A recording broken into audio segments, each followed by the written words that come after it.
Hello students, मैं विवेक एक बार फिर अपने चैनल हाइडा क्लास में आपका बहुत बहुत स्वागत करता हूं। तो दोस्तों, आज इस वीडियो में मैं आपको बताने जा रहा हूं क्लास 11 की इंग्लिश प्रोज की चैप्टर फर्स्ट की क्वेश्चन आंसर। दोस्तों, आज इस वीडियो में मैं आपको फुल क्वेश्चन आंसर करवाने वाला हूं जो कि पहले चैप्टर में दिए गए हैं। तो देखिए, पहला क्वेश्चन का आंसर क्या है बेटा। पहला क्वेश्चन क्या है?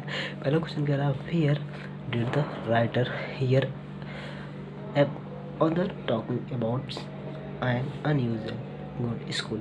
कहाँ? वेयर का मतलब कहाँ, did the writer hear, writer ने कहाँ पर सुना था अदर दूसरों से, टॉकिंग दूसरों को बात करते हुए, अबाउट द एन अनयूजुअल एक असाधारण स्कूल के बारे में जो कि अनयूजुअल स्कूल था, यानी निग्रो लोगों के लिए बहुत ही अच्छा था। तो राइटर ने कहाँ पर सुना था, तो क्या लिखेंगे इसका आंसर? ये कोई पहले देख लेंगे ये क्वेश्चन किस टेंस में दिया है। तो ये मतलब पास्ट टेंस में दिया है, तो इसका आंसर भी हमें पास्ट में ही देना पड़ेगा। तो हम राइट कहाँ से शुरू करते हैं यहाँ। The writer hear other, here को क्या बोलेंगे, हियर्ड हो जाएगा, तो इसका पास्ट हो जाएगा। तो writer heard other talking about an unusual is good school in when he was working in coal mine। हाँ, कब इसका पूरा आंसर क्या हो जाएगा? राइटर ने सुना about the unusual good school, उस असाधारण स्कूल के बारे में, when यानी जब ही वॉज वर्किंग, वो काम कर रहा था, इन द कोल माइन, जब वो कोयले की खान में काम कर रहा था तब।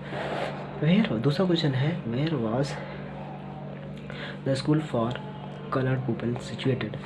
वह स्कूल कलर्ड निग्रो लोगों के लिए कहाँ पर स्थित था।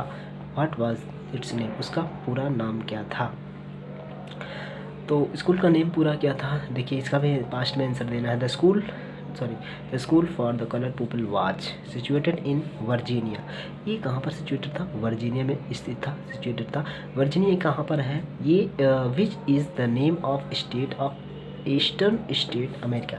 मतलब ये ईस्टर्न पूर्वी अमेरिकी राज्यों में एक राज्य है वर्जीनिया, वहाँ पर ये सिचुएटेड था। The name of school was Hampton normal and agriculture institute. इसका जो नेम था वो Hampton normal and agriculture institute, ये वर्जीनिया में पहले हम बता चुके हैं, तो इसको काट दीजिए, बार बार इसको नहीं लिखना है। तो कहाँ इसका नेम क्या था? Hampton normal and agriculture institute. अब तीसरा क्वेश्चन क्या है?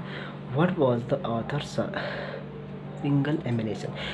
लेखक की एक सिंगल यानी एक इच्छा क्या थी, तीव्र इच्छा, इकलौती इच्छा क्या थी। तो देखिए क्या कह रहा है, इसका भी आंसर हमें पास्ट में ही देना है। द ऑथर्स अपॉस्ट्रोफी लगा, इसका मतलब लेखक की सिंगल एम्बिशन, एक इच्छा, केवल एक इच्छा थी, to go the Hampton normal and take admission, वहाँ पर जाना, हैम्पटन जाना और टेक एडमिशन, और वहाँ पर दाखिला लेना, प्रवेश लेना, इन दैट इंस्टीट्यूट, उस स्कूल इंस्टीट्यूट में या फिर उस स्कूल में। सो इसलिए ही डिटरमाइंड जस्ट, इसलिए उसने क्या किया? जस्ट डिटरमाइन किया, तुरंत निर्णय लिया, टू गो देयर, वहाँ जाने का।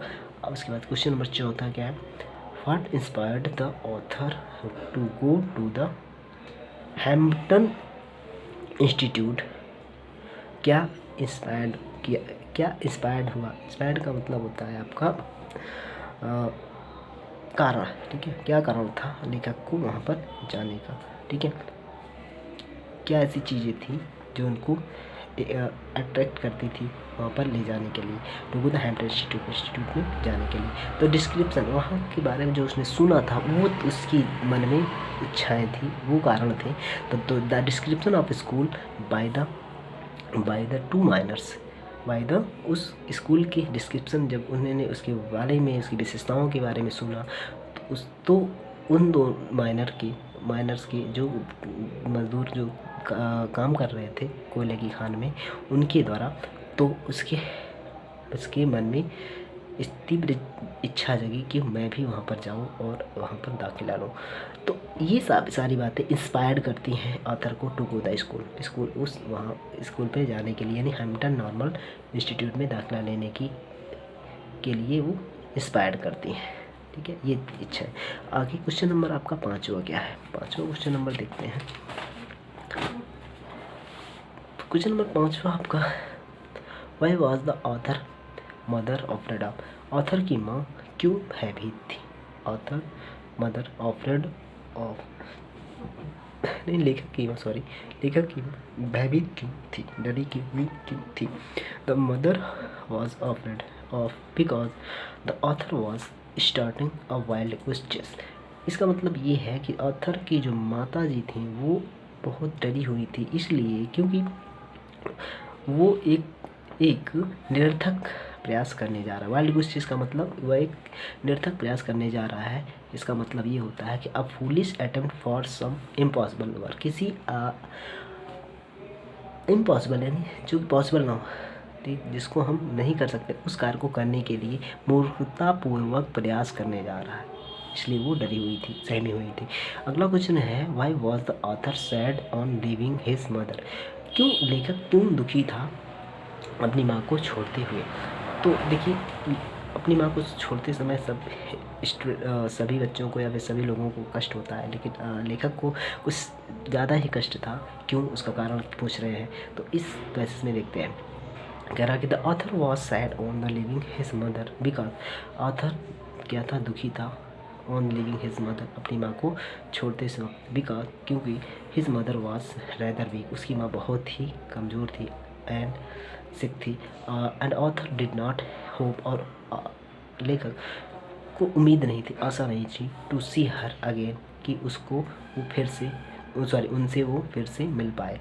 After returning from the Hampton, Hampton से रिटर्नने के, हैम्पटन कॉलेज से या हैम्पटन से रिटर्नने वापस आने के बाद, इसलिए वो दुखी था। आगे, दुखी थी। She however was very brave through it all. ये वह इन सब के बीच, मतलब उनकी विदाई के समारोह, विदाई के समय इन सब की बातों को लेकर के उसने जो है बहुत दुखी नहीं थी। मतलब what does the word brave signify here, ये वर्ड ब्रेव उनके क्या मतलब है, सिग्निफाई का मतलब क्या संबोधित कर रहा है, किसको संबोधित कर रहा है। She however was very brave through it all, ये वर्ड क्या सिग्निफाई यहाँ पर कर रहा है, ब्रेव। तो देखिए, the word brave signify that, the word brave, जो शब्द ब्रेव का मतलब बहादुर होता है, ये सिग्निफाई कर रहा है the quality of writers mother, ये राइटर की मदर की क्वालिटी के बारे में बता रहा है, क्योंकि इन सब के बीच वो सहमे नहीं, डरी नहीं, वो बहादुरी से अपना काम किया। तो क्योंकि because in spite of being weak and sick, इसके बावजूद, इंस्पाइट ऑफ का मतलब के बावजूद होता है, क्योंकि इनके बावजूद वह बीमार भी थी और कमज़ोर भी थी। सी डिड नॉट प्रिवेंटेड, उसने कोई बहाना नहीं बनाया, हिम, उनको, टू गो हैम्पटन जाने के लिए, मतलब उसको कुछ उन्होंने डिमोटिवेट नहीं किया, उसको रोका नहीं कि तुम मत जाओ हैम्पटन। इन सब के बीच उसका जो परफॉर्मेंस रहा बहुत ही अच्छा रहा। तो ब्रेव वर्ड यही सिग्निफाई कर रहा है, यानी संबोधित कर रहा है। आगे अगला question number 8, when and how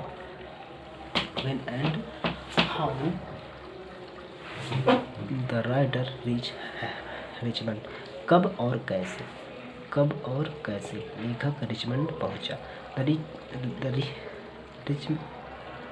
the writer reach होना चाहिए, सॉरी यहाँ पर राइटर रीच होना चाहिए। The writer reach Richmond after wagoning rides, wagoning का मतलब सवारी करते हुए, राइड्स ऑन, घोड़ा गाड़ी से, राइडिंग इन वैगन कार, घोड़ा गाड़ी करके और कार से सवारी करके। He reached Richmond late night, कब पहुंचा था, लेट नाइट में पहुंचा था, लेट नाइट में वो पहुंचा था। ठीक है, अब क्वेश्चन नंबर 9 देखते हैं।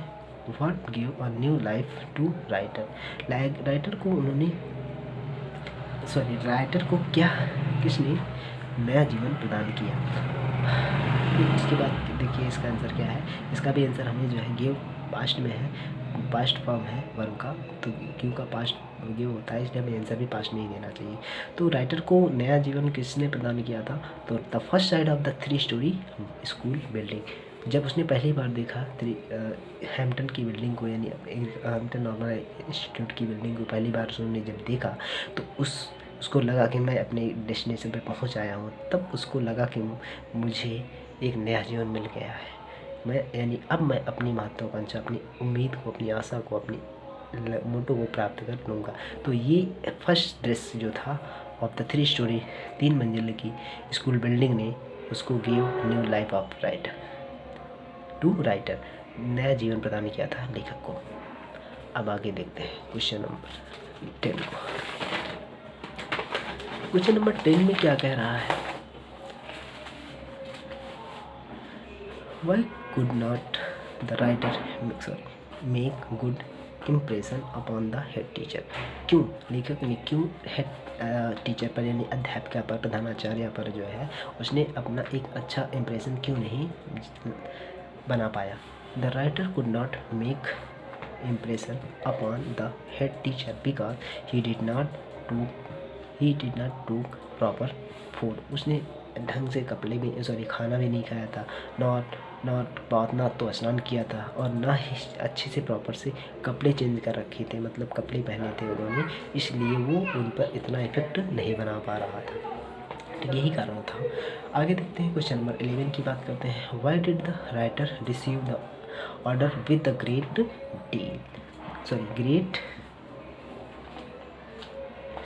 डिलाइट, यानी डिलाइट का मतलब प्रसन्नता होती है।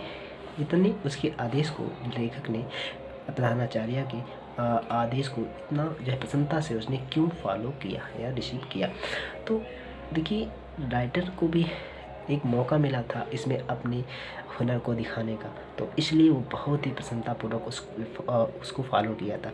तो क्या कह रहा है? The writer receive the order with the great delight, बहुत ही प्रसन्नता से, क्योंकि बिकॉज यानी क्योंकि हिज होल लाइफ, उसका पूरा जीवन, संपूर्ण जीवन was depend on his order, उसका पूरा जीवन उसके ऑर्डर पर डिपेंड करता था। अगर उसकी कहना ना मानता तो उसका जो है एडमिशन ना हो पाता, और उसको एक मौका भी मिल गया था कुछ काम करने का। तो इसलिए उसने जो है बहुत ही प्रसन्नतापूर्वक लेखक ने राइटर की बातों को, प्रधान अध्यापिका की बातों को बहुत ही प्रसन्नता से फॉलो किया था, या उनके आदेशों को फॉलो किया था। अगला क्वेश्चन कह रहा है, what did he do residential room? Residential room में उन्होंने क्या किया? तो देखिए, रेसिडेंशन का मतलब होता है संगीत कक्ष। उसने क्या किया था वहाँ पर? तो राइटर ने क्या किया? उसको क्लीन किया था, द रेसिडेंशियल रूम, संगीत कक्ष को, अच्छी तरीके से, फेयरली, बहुत ही पर ठीक ढंग से। ही स्वेप्ट द रूम, उसने क्या किया था? पोछा गया था। 3 टाइम्स, रूम को 3 बार यानी पोछा लगाया था, साफ किया था। एंड डस्टेड किया था, झाड़ा था क्लॉथ को, कपड़ों को झाड़ा था वहाँ पर 4 टाइम्स जो थे। एंड ही आल्सो स्वेप्ट, और उन्होंने बेंच को भी साफ़ किया था, स्वेप्ट किया था, टेबल को भी साफ़ किया था, एंड डेस्क को भी साफ़ किया था। ये सारा काम उसने किया था। आगे, what did the teacher do? Teacher ने क्या किया? When the author had finish his duty. इसमें एक क्वेश्चन और है, उसका भी आंसर यही होगा, मैंने इसलिए और नेक्स्ट कर दिया। The teacher came and inspector का मतलब निरीक्षण करना। द टीचर आई, उसने जब रिपोर्ट किया प्रधानाचार्य को तो वो आई, तो यहाँ पर आंसर क्या लिखेंगे? The teacher came and inspected, और निरीक्षण किया द रूम का, द होल रूम, पूरी संपूर्ण कक्ष का उन्होंने निरीक्षण किया। To find the particle of dust, एक भी पार्टिकल डस्ट का निरीक्षण किया। मतलब उसने देखा कि जब यहाँ पर धूल है या नहीं है, तो उसका निरीक्षण किया उन्होंने पूरे कमरे में। When she was unable to find the particle of dust, जब वो एक भी कण पाने में असमर्थ हो गई, अयोग्य हो गई, अनेबल का मतलब अयोग्य हो जाना, जब वह जो है एक भी कण धूल का नहीं पाई। सी सेड, उसने कहा, you are able to enter the school, तुम क्लास में दाखिला लेने के योग्य हो। अगला क्वेश्चन 14 नंबर क्या कह रहा है? 14 नंबर कह रहा है, what exactly was his college examination and why? क्या क्या था exactly मतलब बिल्कुल was his college examination and why, क्या वह जो है बिल्कुल कॉलेज का एग्जामिनेशन था and why, और क्यों।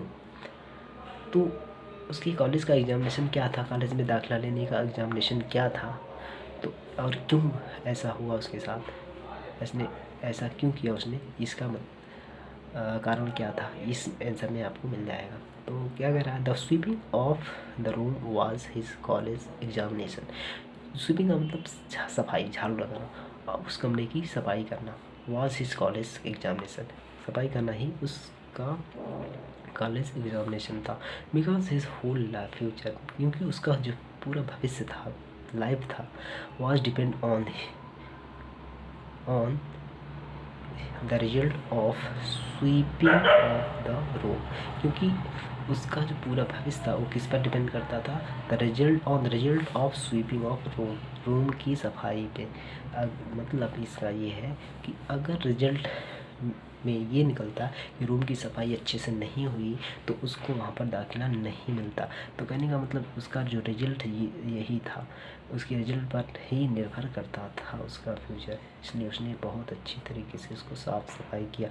अगला क्वेश्चन क्या कह रहा है, what impression does his essay to produce upon you, क्या इम्प्रेशन रहा, क्या impression, what impression does this essay produce upon you, यह एसे आप पर क्या प्रभाव डालता है। ठीक है, यानी इस पैसेज से, इस चैप्टर से, इस एसे से आपको क्या इम्प्रेशन, प्रभाव पड़ता है आप पर, ये आपको बताना चाह रहा है, या आपसे पूछना चाह रहा है, सॉरी। तो आप अपनी इम्प्रेशन को यहाँ पर लिखेंगे।